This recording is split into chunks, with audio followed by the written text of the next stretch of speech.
Hare Krishna. Dandat Pranam to all the Vaishnavas listening to me. Today we will continue from the 15th question of the chapter The Science of Abhidya from the Abhidya section of this book. Before that, let us offer our prayers at the lotus feet of Srila Gurudev and all our previous acharyas. ॐ अज्ञानतिमिरान्धस्य ज्ञानाञ्जनशलाकया चक्षुरुन्मिलितं येन तस्मै श्रीगुरुवे नमः। हे कृष्णा करुणा सिन्धु दीनबन्धु जगत्पते गोपेशा गोपिका कान्त श्रीराधाकान्त नमोस्तुते। तद्काञ्चन गौराङ्गी राधे वृन्दावनेश्वरी वृषभानुसुते देवी प्रणमामि हरिप्रिये। जय श्री कृष्ण चैतन्य प्रभु नित्यानंद श्री अद्वैत गदाधर श्रीवासादि गौर भक्त वृंदा वांछा कल्पतरुभ्यश्च कृपा सिन्धुभ्यैव च पतितानां पावनेभ्यो वैष्णवेभ्यो नमो नमः। हरे Krishna Krishna Krishna Hare Hare Hare Ram Ram Ram Hare Hare.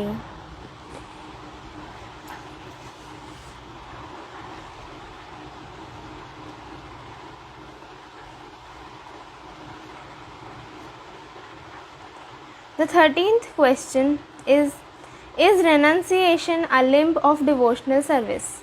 Answer is, just as darkness follows behind light, similarly, where there is devotional service, renunciation automatically follows. But renunciation with adverse quality cannot be counted as a limb of devotional service. As shadow is not a limb of light but a concomitant, similarly, renunciation is only a companion of devotional service. The conclusion is that knowledge and renunciation must accompany devotional service, but they cannot be called limbs of devotional service. 14th question is, what is the difference between karma and service to Hari? Answer is, the constitutional duties of a pure spirit soul are called service to the Lord, and the materially designated activity of a conditioned soul is called karma. When a living entity is freed from matter, his activities are without material designations. 15th question is the performance of karma superior to chanting the holy names of Hari? Answer is, performance of karma is like a dark well compared to the oceans of mellows of Lord's holy name. One should give up all kinds of worship and constantly chant the holy names of Hari in the association of the devotees who are attached to chanting the holy names. This is most desirable. 16th question is, what are the two colors of devotional service? Answer is, devotional service has two colors. Devotional service mixed with the knowledge of opulence and pure unalloyed devotional service. When one worships the Supreme Lord with gratitude, fear and reverence, it is called devotional service mixed with opulence. Worship of Narayana, the Lord of the spiritual sky, and not is devotional service mixed with the opulence, but worshipping the Supreme Lord Krishna, who is eternal, full of knowledge and bliss, is called pure unalloyed devotional service. Question 17th is, how can one become a Vaishnava? Answer is, one become a Vaishnava by the mercy of a Vaishnava. 18th question is, what are the primary symptoms of devotional service? Answer is, full surrender and subordination to the Lord, the Supreme Lord, are the primary symptoms of devotional service. 19th question is, besides chanting the holy names, how will the other limbs of devotional service be accepted?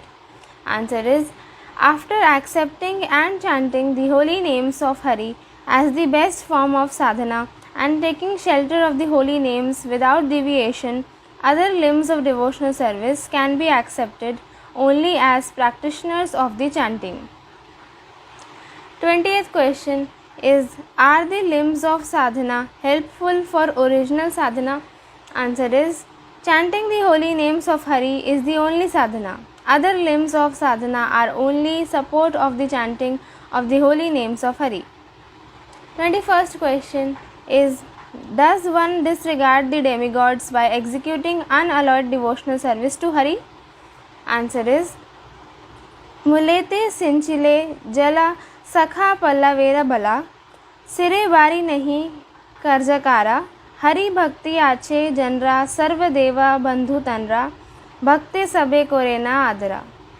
If one waters the root of a tree, all the branches and twigs become nourished. But if one waters the top of a tree, however, it yields no result. Similarly, one who possesses devotion towards Lord Hari, all demigods automatically becomes his friend, as the devotees are respected by all. 22nd question is, why only the Bhagavad Dharma is eternal and the other dharmas are temporary? Answer is, devotional service to Hari is Brahman, known as Shuddha Vaishnava Dharma, Nitya Dharma, Jaiva Dharma, Bhagavata Dharma, Paramatma Dharma and Paradharma. All religious principles that have arisen from the predisposition towards Brahman and Paramatma are temporary. There is a motive behind searching after impersonal Brahman, therefore it is casual. In other words, it is temporary. A conditioned soul trying to get freedom from material bondage takes shelter of temporary religious principles in the form of searching after impersonal Brahman. Therefore, the predisposition towards Brahman is not eternal.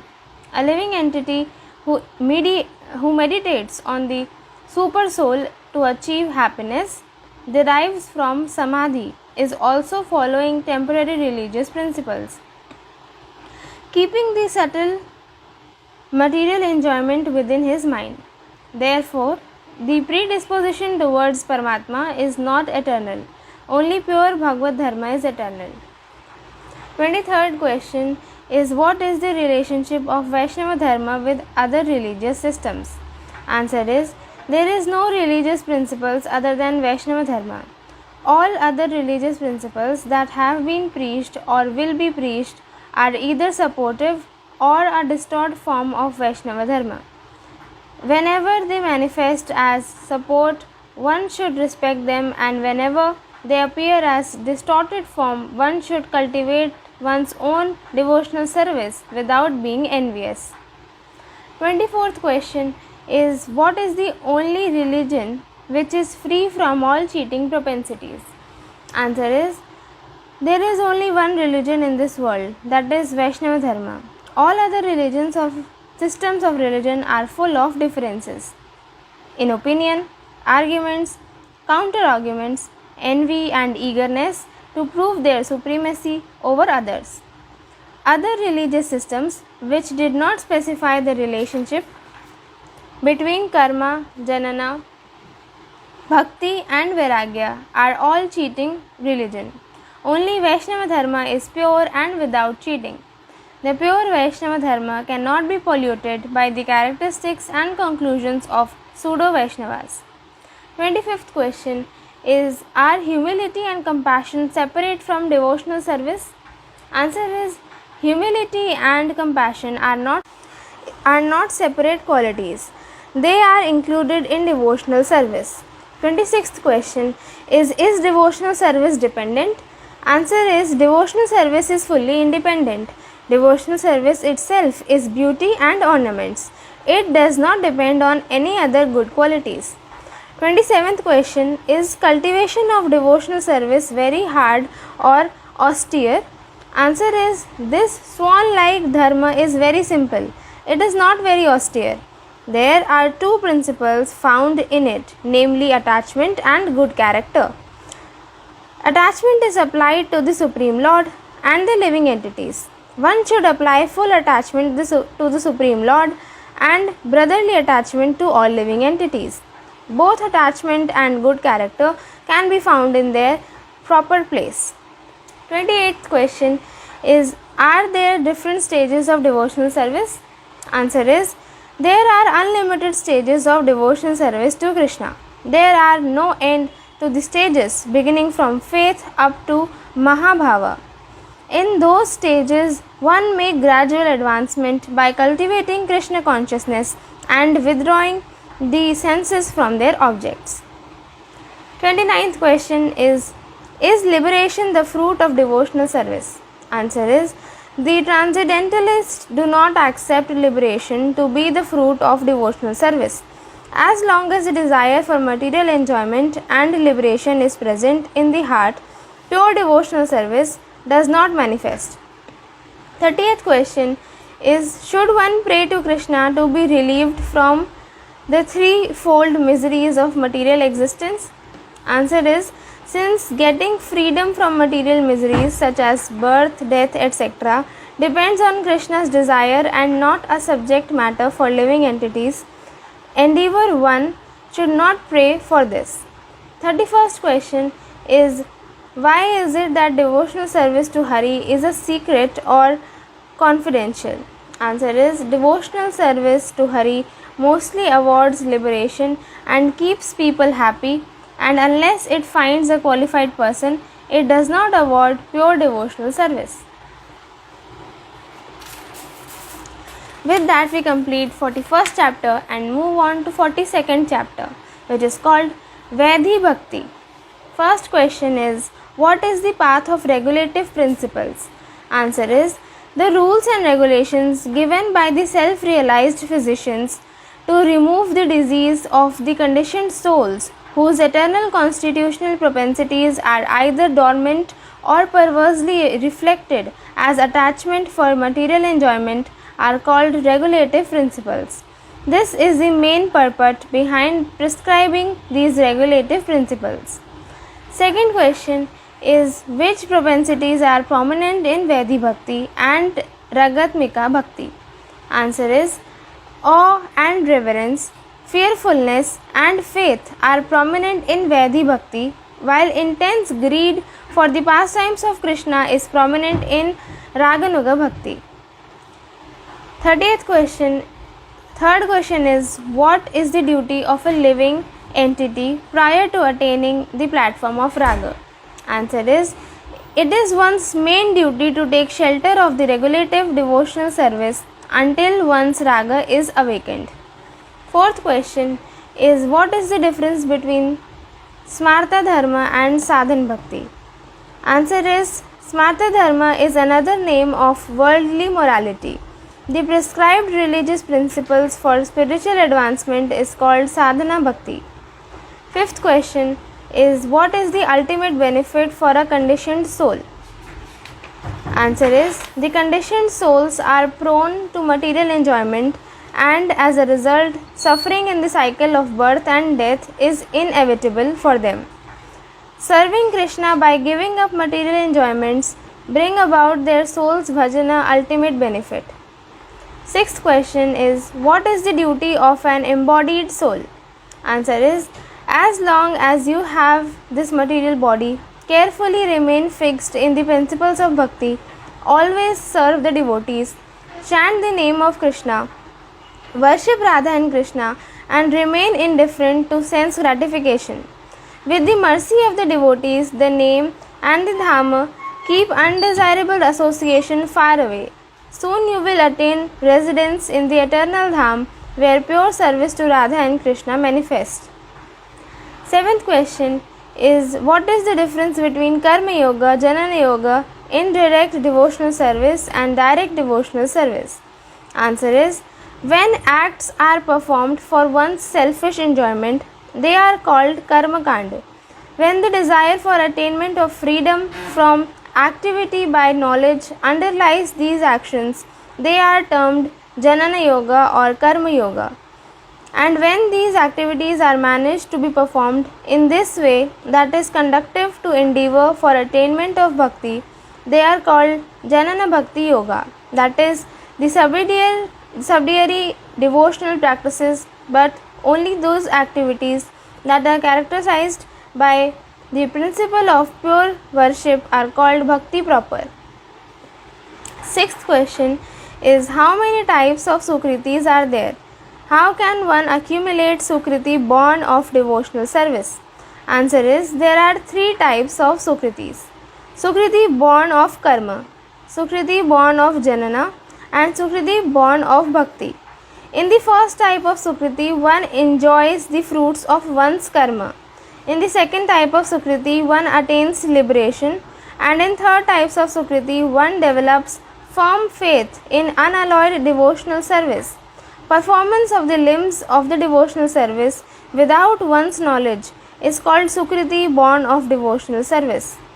Seventh question is, what is the difference between the real bhajana and as good as bhajana? Answer is, even if one worships Krishna with various material desires, still he attains perfection in devotional service. By worshipping Krishna to fulfill one's material desires, one attains mellows of devotional service to Krishna. If an ambitious person worships Krishna, then even though he does not desire, still Krishna allows him to serve his lotus feet. These statements are referred to those who are as good as Vaishnavas among the neophytes who practice the chanting of Namabhasa. The word bhajana that has been used in these contexts is referring to the severe sadhana practiced by those who are almost Vaishnavas. The real bhajana lies in the favorable cultivation of Krishna consciousness without any desire for sense gratification, fruitive activities, and mental speculation. Eighth question is, what is a householder's controlling Eighth question is, what is the householders controlling the urge of genital? Answer is, to have sex with one's legitimate wife is called controlling the urge of genital. Ninth question is, can the foodstuffs cooked by the non-devotees or pseudo-devotees be offered to Krishna? Answer is, foodstuffs that are cooked only by pure devotees should be offered to Krishna. During the time of worshipping Krishna, no non-devotee should stay there.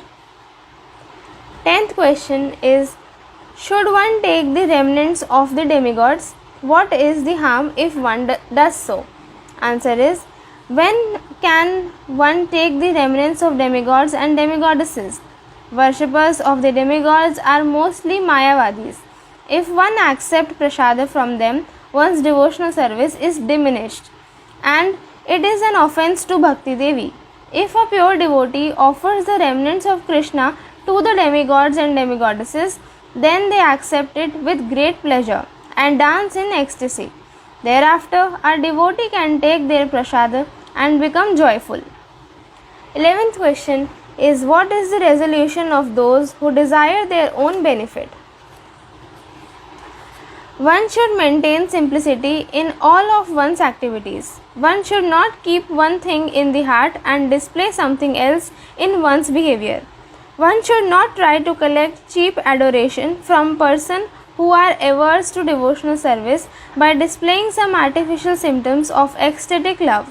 One should be partial to pure devotional service and should not support any other conclusion. One's intention and behavior should be one and the same.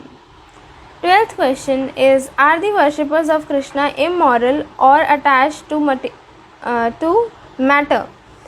When can one actually worship Krishna? Answer is, in order to worship Krishna, one must first become saintly.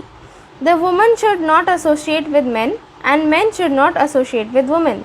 If one can gradually give up mundane thoughts and activities and try to make advancements on the path of spiritual advancement, then one will attain the body of a gopi in Braja. Unless one becomes a gopi, one will not be able to worship Krishna. 13th question is, how should one respect the day of Ekadashi? Answer is, on the day before Ekadashi, one should strictly follow celibacy. On the day of Ekadashi, one should observe a total fast even from water, stay up all night and constantly chant the holy names of Krishna. On the day after Ekadashi, one should observe strict celibacy and break one's fast in the appropriate time.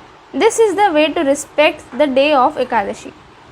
14th question is, how should one observe the vows like Purushottama? Answer is, there are three kinds of transcendentalists. They are Swanishtha, Parinishtita and Nirapeksha. Observing vows like Sri Purushottama Adhikamasa are meant for Swanishtha transcendentalists. The Parinishtha devotees are eligible for observe the vows of Purushottama, Kartika and so on as instructed by their respective spiritual teachers. Through their unalloyed propensity, the Nirapeksha devotees honor Prasadam and engage in hearing the chanting the holy names of Hari day and night according to their ability throughout the year. 15th question is, what kind of behavior should one follow?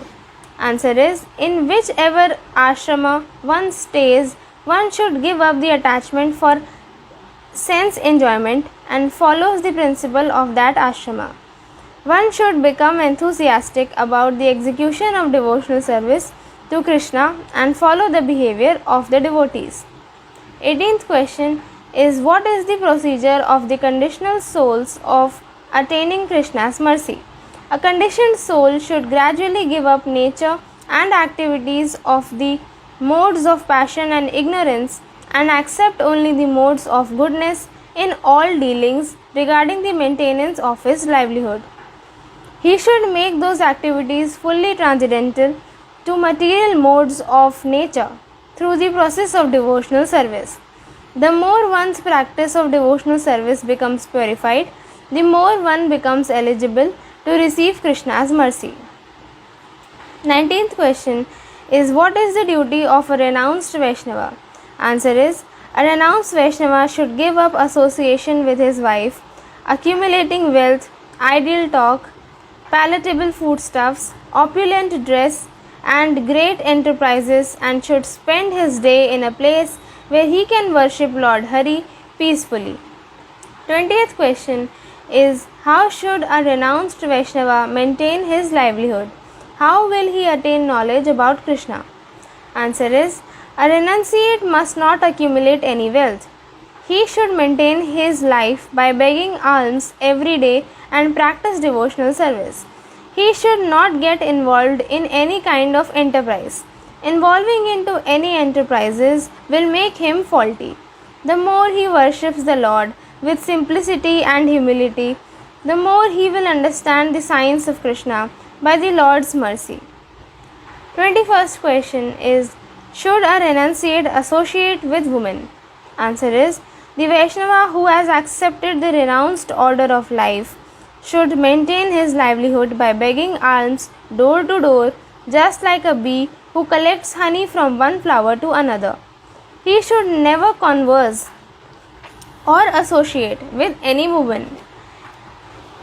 He should keep equal distance from the association of women, king, and the poisonous snake. 22nd question is it possible to worship Hari in one's childhood? Answer is, it is improper to think that it is not possible to worship Hari in one's childhood. We find it in history that Dhruva and Prahlada achieved the Supreme Lord's mercy in their early childhood. If any person is able to do anything, then every person is capable to do that provided he tries to do so. As such, whatever is practiced from one's childhood gradually becomes a habit when one grows up. 23rd question is, what are the primary and secondary differences in the process of bhajana? What harm can be caused by the secondary differences? Answer is, as the situations of human beings throughout the world gradually change from uncivilized to civilized, then from civilized to scientific, from scientific to moral, and from moral to devotional, the process of worshipping God also changes according to the differences in the language, dress, food, and mental condition. If one considers from an impartial point of view, one can understand that these secondary differences do not actually cause any harm as long as there is unanimity in the process of bhajana, there will be no problem at this time of perfection. 24th question is that what is the proof of advancement on the path of sadhana? Answer is there are mysteries in the practice of sadhana. Transcendental knowledge, devotional service, and detachment from material objects simultaneously increase. Whenever a reversion is seen, it is to be understood that there is a fault in the root of one's sadhana. Without the association of devotees and the mercy of the spiritual master, one cannot always get the protection from the danger of misguidance. 25th question is what is gradual advancement? Answer is the gradual levels of advancement is proper and certainly effective. In the beginning, one should lead a pious life by becoming fixed in the principles of varnashrama. When one is advanced, one can certainly lead a life of regulative devotee, and finally one can achieve perfection by engaging in loving devotional service to Krishna. 26th question is what are the gradual levels of advancement beginning from animalistic life to the temple of love? Answer is after surpassing various levels of advancement from animal life to civilized life, godless moral life with imaginary God, moral life with God at the center, and ultimately devotional life, a living entity has to reach the temple of love.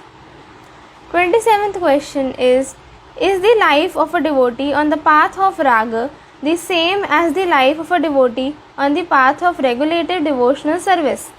Answer is the structure of human life is full of various levels.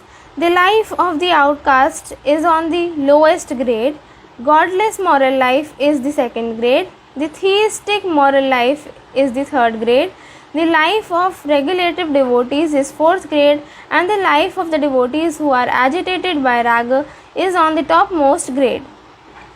28th question is what is the difference between the miseries of devotees and the non-devotees? Answer is the non-devotees think that their perishable material body is all in all.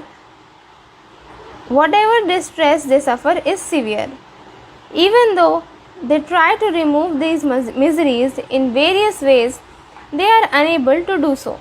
The devotees, however, know their temporary material life is as the life of guests. Therefore, due to the influence of their pure spiritual bliss, their temporary ordinary distresses are passed off most insignificantly. 28th question is what is the first limb of bhajana? What should be the first teaching of a spiritual master to his disciple?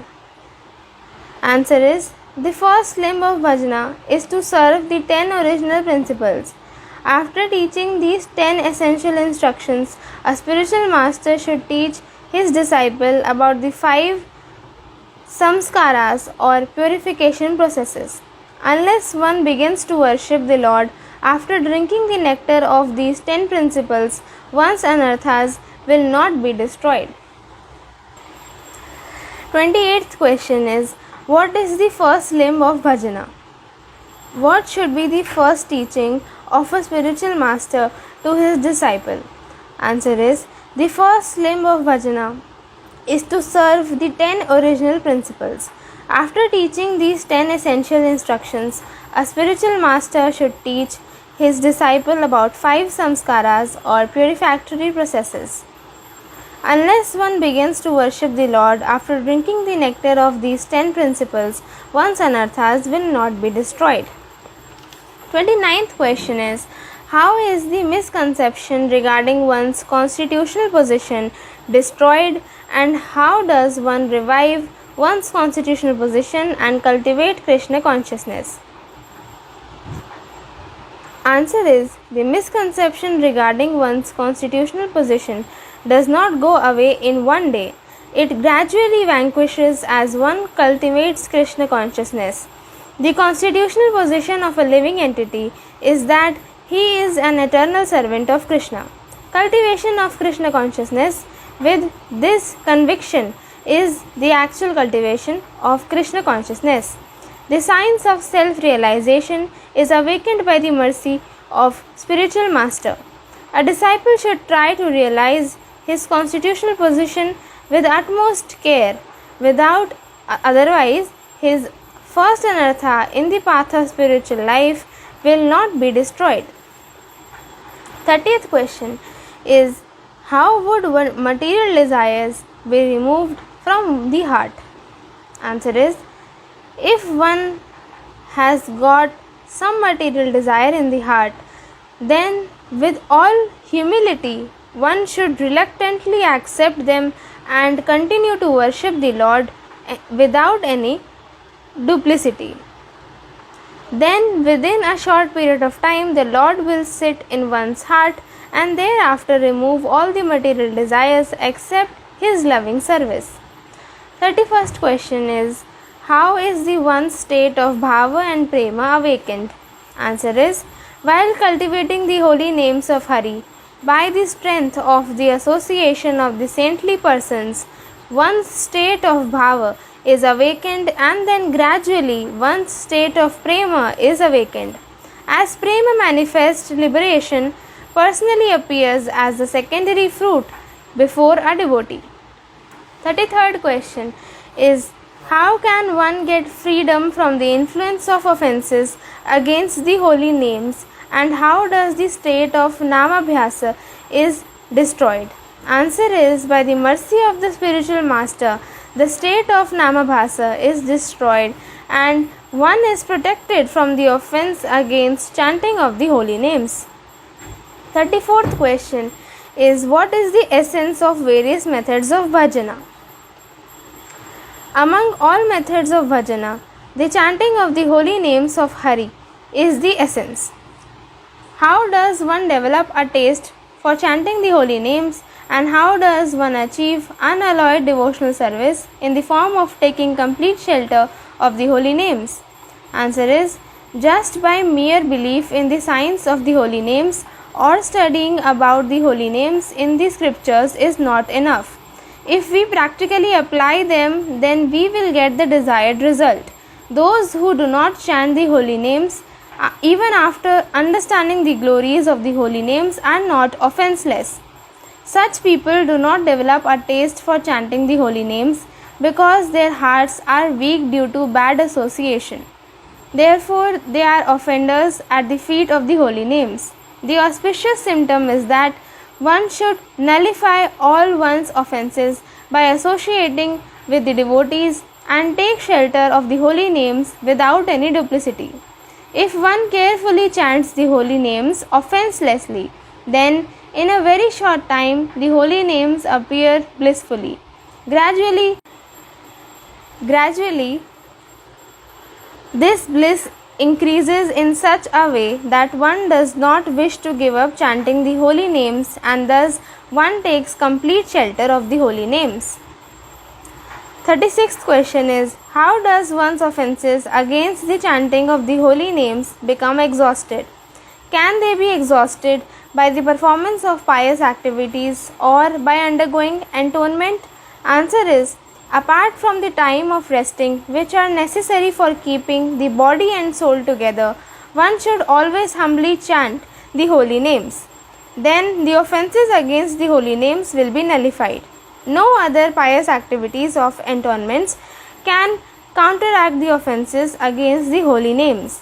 37th question is, how does one make advancement in the worship of the Lord? Answer is, by eagerly contemplating the actual meaning of chanting of the holy names and by praying to Krishna with humility, one gradually makes advancement on the path of bhajana. Unless one follows this process, one will spend many births in sadhana, just like the karmis and the jananis. 38th question is, how does one come to the platform of pure goodness? If there is some dirt on the body, it cannot be cleansed by any other dirt. The material activities are themselves dirt. Therefore, how can they clean other dirt? Indirect knowledge is just like the fire. If it is applied to the contaminated state, it will burn out the very contaminated state. So how can it give happiness that is derived due to the purification of the dirt? Therefore, the state of pure goodness is awakened by the process of devotional service, achieved by the mercy of the spiritual master. Krishna and the Vaishnavas, this state of pure goodness illuminates one's heart. 39th question is, who are introspective? What is introspection?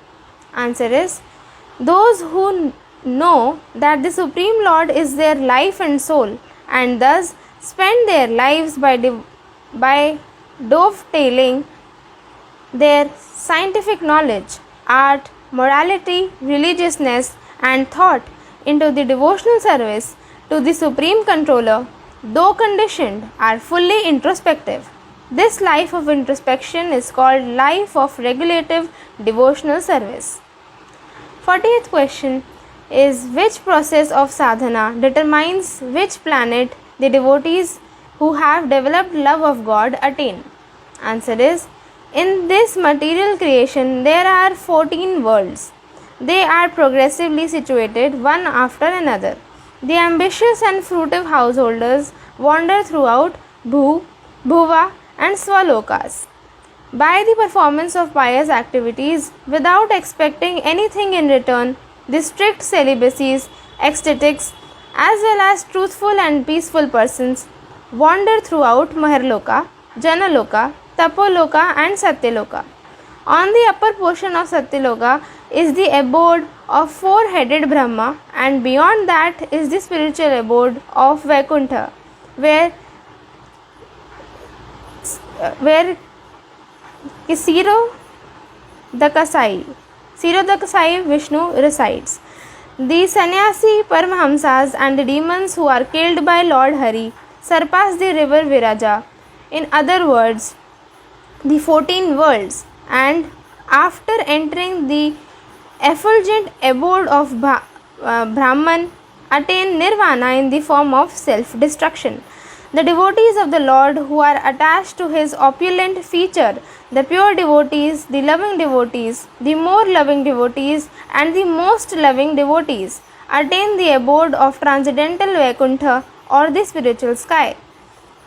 The devotees who worship the Lord in the mood of Madhurya of Braja attain the abode of Goloka. That would be all for today's session. We'll continue hereafter in the next session. My sincere obeisances at the lotus feet of Srila Gurudev and the divine couple Sri Sri Radhakrishna. Hare Krishna, Krishna Krishna Hare Hare, Hare Ram, Ram Ram Hare Hare. Nitai Gaur Premanande, Hari Hari Bol.